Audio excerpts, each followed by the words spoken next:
തുടങ്ങട്ടെ. ഇനി അല്പസമയം കൂടി എന്നോട് ക്ഷമിക്കുക, എന്നെ കേട്ടുകൊണ്ടിരിക്കുക, എന്നെ സഹിക്കുക കേട്ടോ. 50 വർഷം മുൻപ് നാട് വിടുമ്പോൾ ഡൽഹിയിലായിരുന്നു മിക്കവാറും ജീവിതം. അവിടെ ഇലക്ട്രിസിറ്റിയൊക്കെ ഉണ്ടായിരുന്നു, എന്നാലും പരിമിതികളൊക്കെ ഉണ്ടായിരുന്നു. ഇന്നിലതിലൊക്കെ എത്രയോ ആണ്. അന്ന് മൈക്രോവേവ് ഒന്നും ഇല്ലായിരുന്നു, ഫ്രിഡ്ജ് വലിയ റിച്ച് ആൾക്കാർക്കേ ഉള്ളായിരുന്നു. ഇന്നതെല്ലാം വളരെ സുലഭമായിരിക്കുന്നു. ഇന്ന് ജീവിതത്തിൻ്റെ പ്രയാസങ്ങളെക്കുറിച്ചൊന്നും ആർക്കും അറിയത്തില്ല. Everybody bell of. അങ്ങനെ ഇന്ത്യ അനേക വിധത്തിലും പുരോഗമിച്ചിരിക്കുന്നു.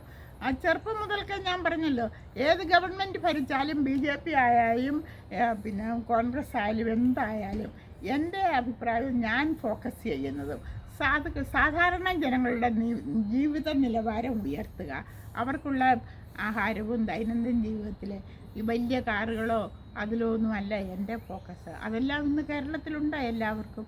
എന്നാലും എനിക്ക് ഒന്ന് പറയാനുള്ളത്, ഫീസ് കൊടുക്കാൻ നിർവാഹമില്ലാത്തവർക്ക് ഗവൺമെൻറ്റിൽ നിന്നും ഫീസ് ഇളവ് ചെയ്തിട്ട് അറ്റ്ലീസ്റ്റ് ഹൈസ്കൂൾ വരെയെങ്കിലും ഫ്രീ എഡ്യൂക്കേഷനും, അതുപോലെ വിശക്കുന്ന പിന്നെ